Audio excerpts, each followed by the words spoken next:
Actually, let me reintroduce that whole thing. My name is Frank, and welcome to 123. Today, we're going to do some things that are a little different, and those aren't going to be uh, me not having any sound. That's probably too different and not really great. But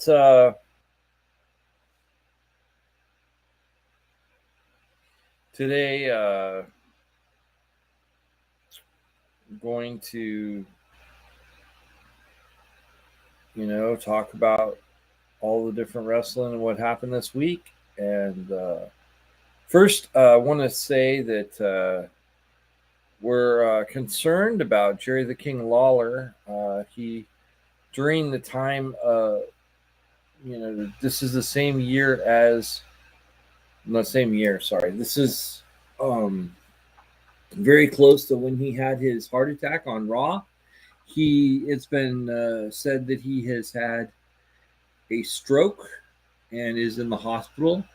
So we hope that Jerry the King Lawler has a speedy recovery, and he's done so much for wrestling, and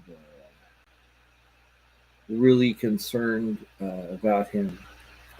And tonight I'm going to talk about wrestle, our superstar of the week, and we really care. I've tried to cultivate this. In fact, right now, what I'm doing is I'm going through all of the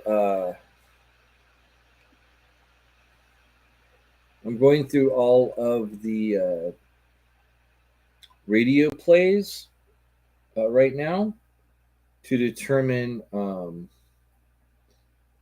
to get a list, and then of course we'll go through our YouTubes and figure out a list on that side so that we can actually find out what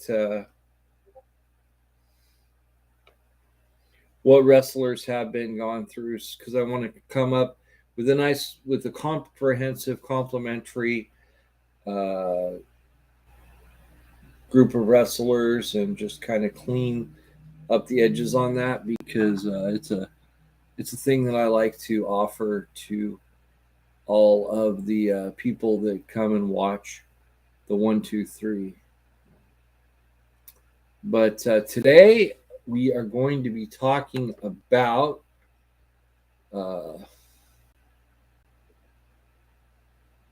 it looks like he doesn't have another name. I should have figured that out. Jacob Fatu, born April 18th, 1992, is an American professional wrestler currently signed to Major League Wrestling. He's a former one-time MLW heavyweight champion, and his reign is the longest in the title's history at 819 days, which I believe it's definitely 2 years. It might almost be 3 years. I think it's almost 3 years. Maybe the last part of the month or something like that. He also performs on the independent circuit. He was trained by his uncle Rikishi and debuted in 2012 in a winning effort, teaming with his relative Black Pearl. He spent most of 2013 through 2015 competing in California for independent promotions, often teaming with fellow Anois family members. In 2018, he made his first trip to Mexico for the Crash in a trios match, losing to Octagon and Blue Demon Jr. In Major League Wrestling in 2019, he signed with Major League Wrestling, joining his relative Samu and Samu's son, Lance Anoy, in the company. Fatu debuted for MLW at their February event, Super Fight, alongside his frequent tag team partner, Joseph Samuel, in a non televised match. The duo of Fatu and Joseph would then make their televised debut in MLW at Intimidation Games on March 2nd by attacking the world champion Tom Lawler, which I think is also Filthy Tom Lawler from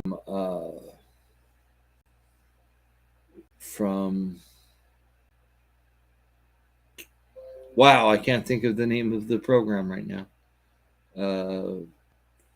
From Figure Four Daily, sorry. Partner Joseph Samuel. Sorry. Following his cage match against Low Key, thus forming the heel stable Contra unit with Simon Gotch. The following week, Contra unit attacked Ace Romero. During his match with Gotch, after months of feuding, Will Lawler, Fatu defeated Lawler at Kings of the Coliseum on July 6th to capture the World Heavyweight Championship. He would also retain the title against Lawler in a rematch. He then headlined MLW first ever pay-per-view event Saturday night Super Fight, where Fatu successfully defended the title against L.A. Park. I don't know if that's L.A. Parka or not, but it doesn't look like it. After the feud, he was challenged by Alex Hammerstone for the belt, also putting the MLW National Openweight Championship on a winner takes all match. He lost the belt to Hammerstone. He then feuded with him, culminating in War Chamber, where Contra Unit lost the match, both ending the feud and starting the feud with fellow Contra Unit member Mads Kruger and Ikora Kaiwan. The feud stretched on, him repackaging with his vignette, which centered his face turn due to fan reaction, abandoning the Contra Unit character. The Samoan werewolf traded victories against Kruger in several matches, including him winning against Kruger in a no disqualification match, and later winning in a weapons match, culminating in setting the feud in King's Coliseum in a weapons of mass destruction match. He also simultaneously feuded with Bestia 66. His personal life, Fatu was arrested for robbery as an 18-year-old. He credits seeing his cousins, the Usos, on a jail TV as his inspiration for becoming a wrestler. Fatu is a member of the Anoya family wrestling dynasty, being the son of Sam Fatu. As of 2019, Fatu has 6 children.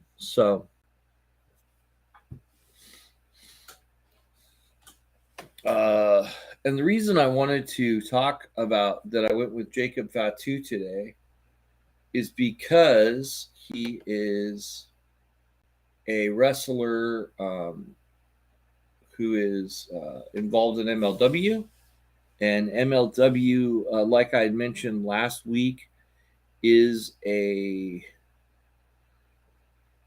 to now be available on Wheels.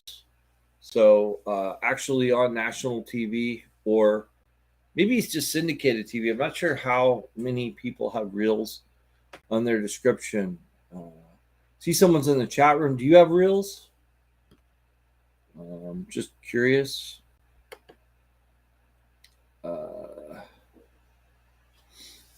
It's REELZ.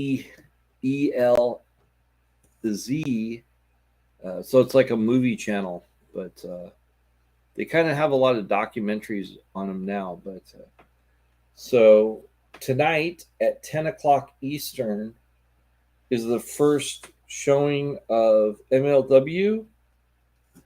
I thought it was going to be Tuesday, but I guess they just got the contract. And I was watching MLW that I recorded, and they had the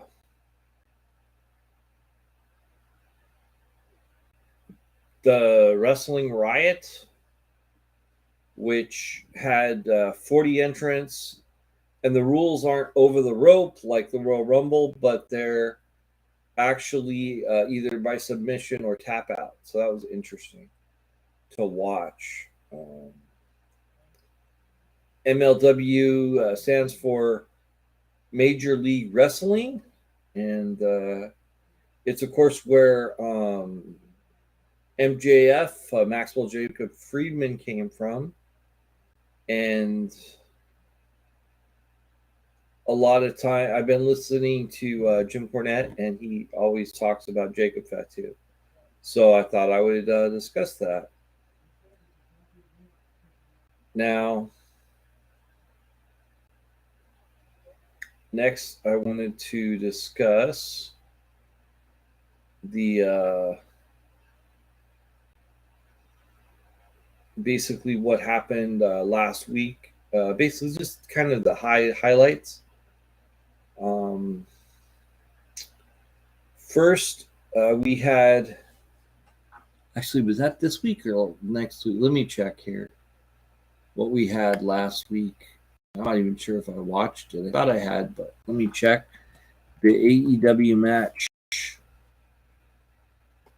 this week. Or sorry, last week. I'll figure it out and let you guys know.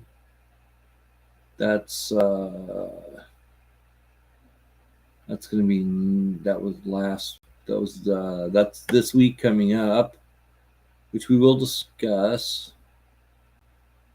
And that's Rampage. And that's okay, yeah. So last week we had Hangman Adam Page versus John Moxley, Jade Cargill versus Red Velvet, Darby Allin versus Samoa Joe, Kensuke Tashikita versus Brian Cage, the Acclaimed in tag team action, and Bryan Danielson versus Timothy Thatcher. I think the Hangman Page didn't catch my attention. What's been happening a lot of times is it's really hard to watch because of the picture in picture. And usually the picture is smaller, and now they have like some kind of a lights around it, and it's just not very good. But I and anything with Brian Cage is just not very good.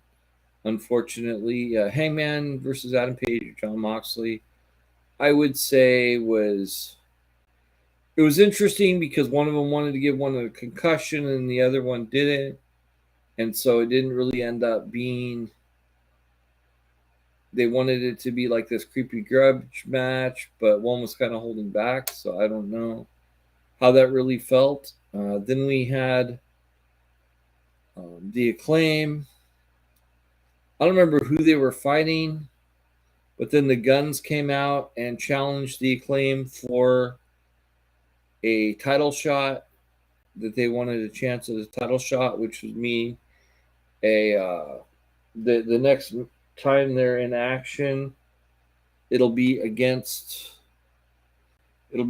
versus the Acclaimed for basically to prove that. So it's a shot, it's a fight to determine if they get a chance at the belt. So if they win that fight, then they get to fight them again for the belt.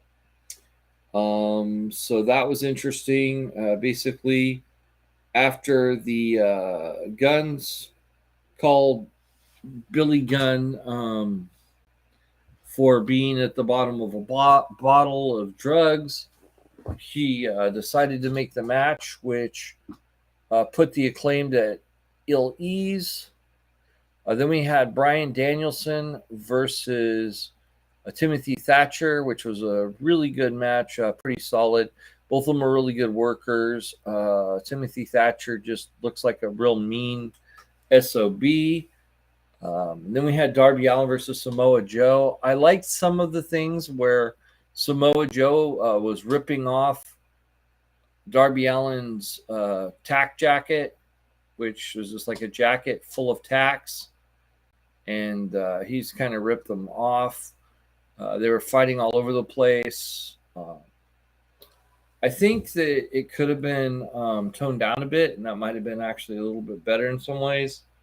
When Darby Allin decided to rip up the ring, I'm not sure how good that was. That really didn't strike me.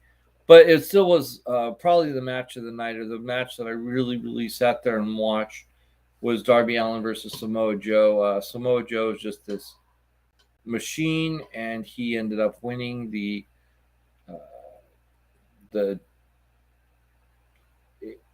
TNT Championship.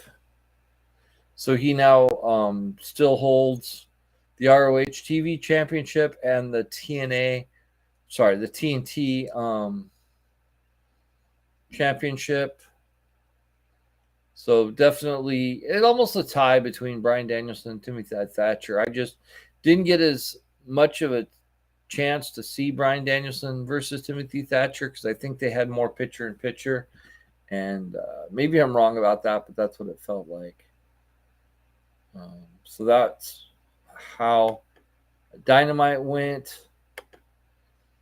And then I would say I went to, and I want to let everybody know you can get a t-shirt at tpublic.com/stores/gaming-fixx. That's tpublic.com/stores/gaming-fixx. And there you can find a shirt just like our background. We actually have 4 of them. One of them is the retro. I think that's my favorite. Just a little bit off color. It just looks pretty solid. And I really enjoy it. And you can get that shirt right on tpublic.com/stores/gaming-fixx. And right now, t-shirts that were $20 are currently $16 and 35% off site-wide sale. So if you can help us out by picking up one of those shirts, we'd really appreciate it. And now on to this week's wrestling, which was Raw. And Raw, I think, it wasn't quite as drudging, but sometimes it still is. They're still wrapping up with some of their competitions to determine the chamber match. And I can't really remember, none of them were like standouts as far as I could tell. I'm trying to think. I think we had Otis versus, I don't know. I know. One of the ones that we had that was good was Montez Ford against let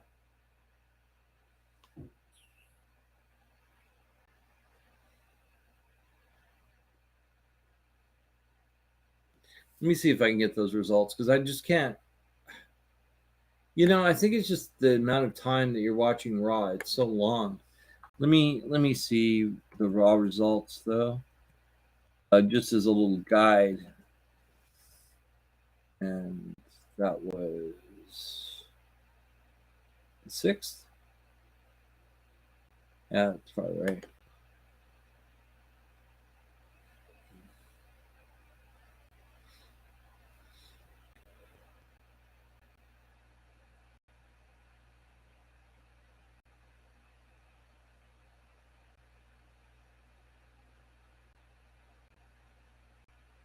We'll go Bleacher Report.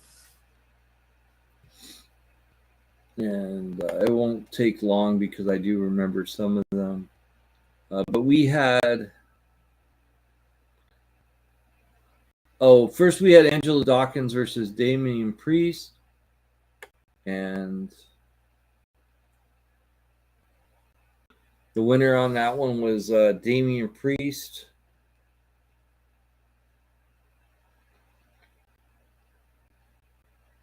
And I guess was Edge and Phoenix, did they?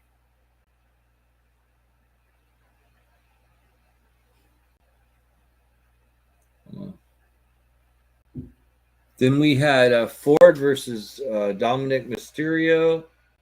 That was interesting. I guess there was a promo with Edge and Phoenix, his wife. Then we had Baron Corbin versus Dexter Lumis. And the winner on that one was Dexter Lumis.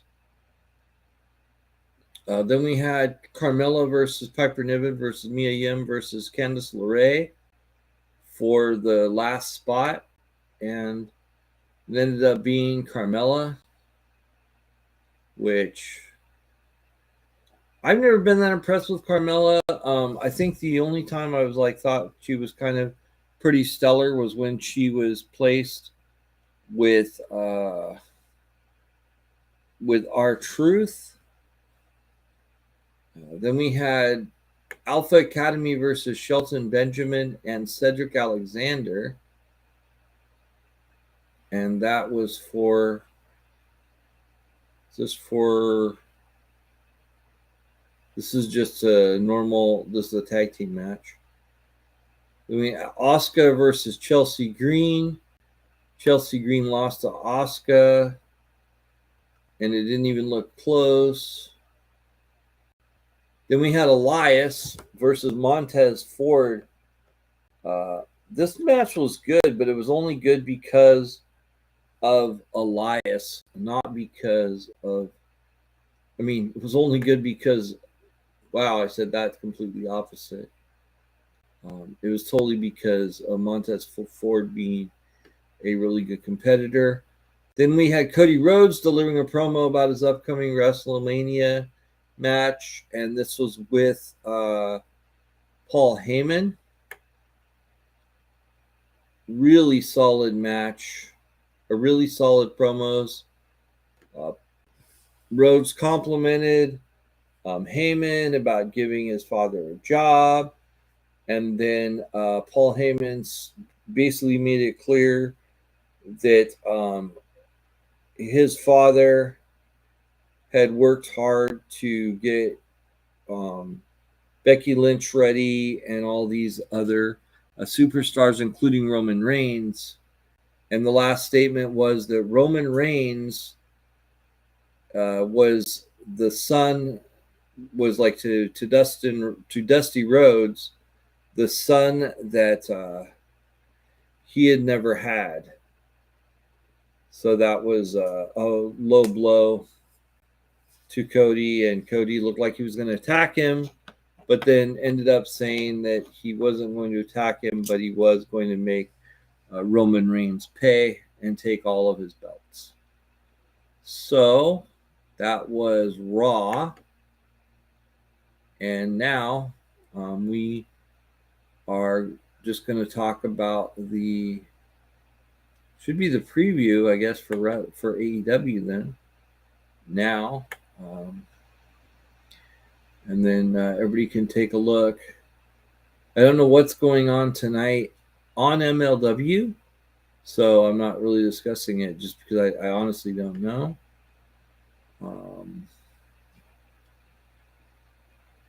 So yeah, we have Roosh versus Bryan Danielson, Garcia Guevara Gauntlet, which is where Starks is supposed to fight definitely going to fight Sammy Guevara by himself, and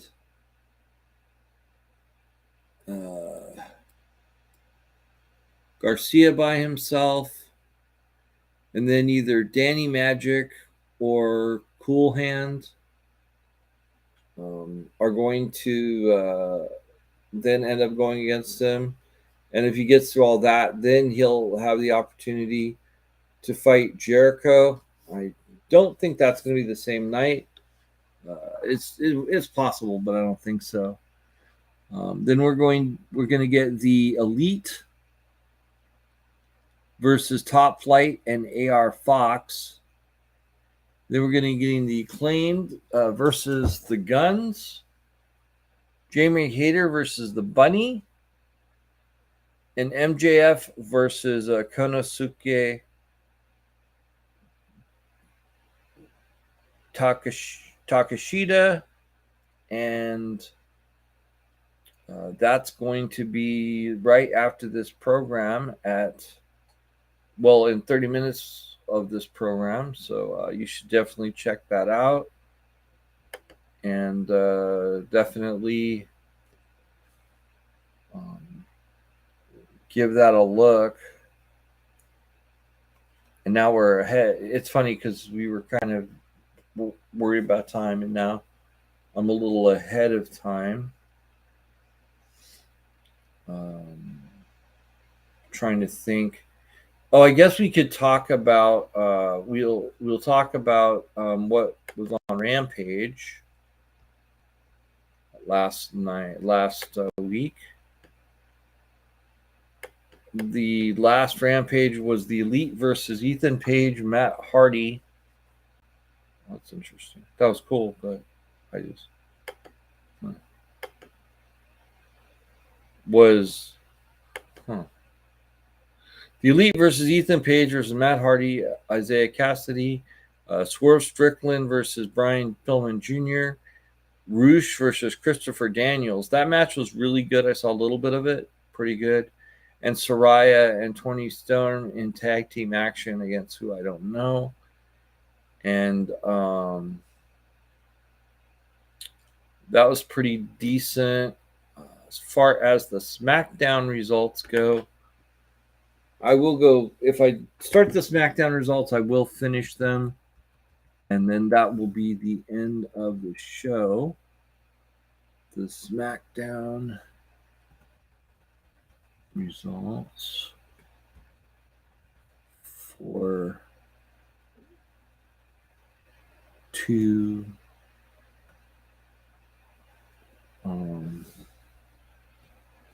Friday would have been. Let's see. Nope.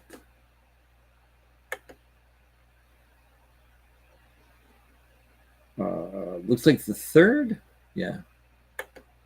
So 03, 23.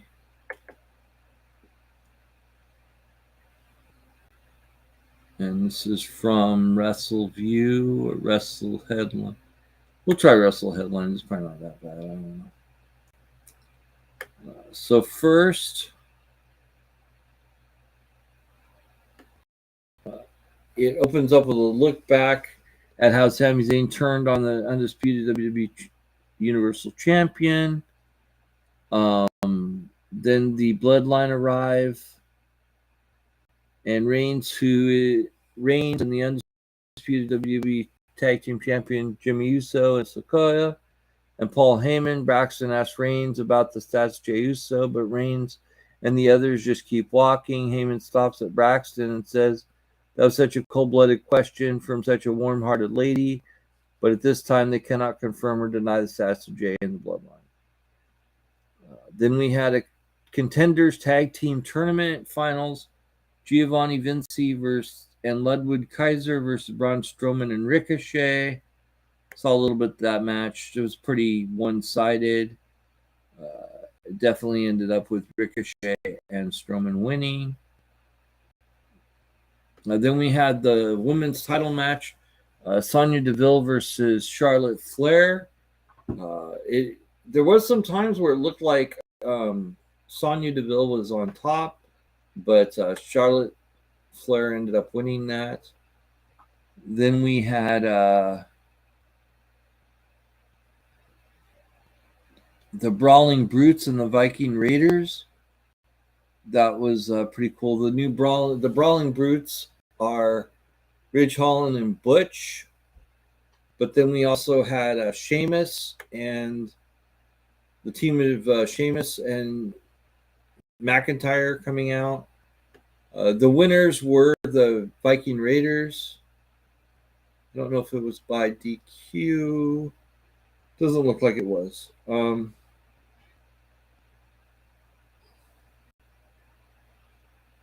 we had Natalya versus Shayla.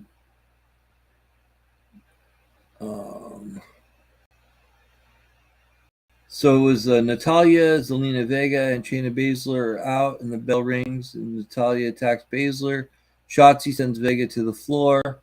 Natalya knocks Shotzi away and goes back to stomping on Baszler. So then Natalya ended up winning that one. Back from break and announced for next week is Rey Mysterio versus Karrion Kross, Santos Escobar versus Madcap Moss to determine the number 100 for the WWE Intercontinental Champion. Gunther So I guess that's going to probably be a singles competition at Elimination Chamber. We go back to the ring, and out comes undisputed WWE Universal Champion Roman Reigns with Paul Heyman. The music stops, but before Reigns can speak, a Sammy chant starts, which I remember. Reigns says fine about Sammy, but remember there are two sides to every story. That's when Sammy jumps Reigns. And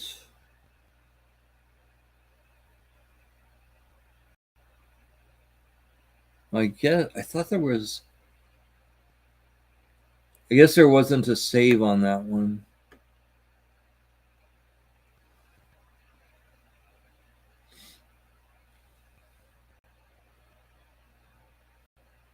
He just loses to the rest of the bloodline, basically. Reigns says Sammy broke up his family, so he wants to destroy Sammy Montreal in front of all his family, his friends, his child, and everyone else close to him. And that was the SmackDown. And we are. I actually my points. I don't have any predictions for the matches tonight. Actually, let's see. Well, I know that Daniel Bryan's going to beat Roosh, and I know that. And I assume that Ricky Starks should get to Chris Jericho. I know those are safe bets. I'm trying to think of any of the others that I might be willing to, make a more of a. Let's see. I think Jamie Hayter will beat the Bunny, and I think Konosuke Takashita will probably beat MJF, but it'll still be a disqualification. That's what I'm guessing. And I think we might get some kind of a messed up thing with the Acclaimed and the Guns, where maybe their dad helps them one more time or something. So I don't know, but you got 20 minutes to go get your snacks and go watch All Elite Wrestling, Dynamite. And I'm actually watching it on tape tonight because I have something to do. But thanks for tuning in to the 1, 2, 3. I've been Frank, and have a great night, everybody.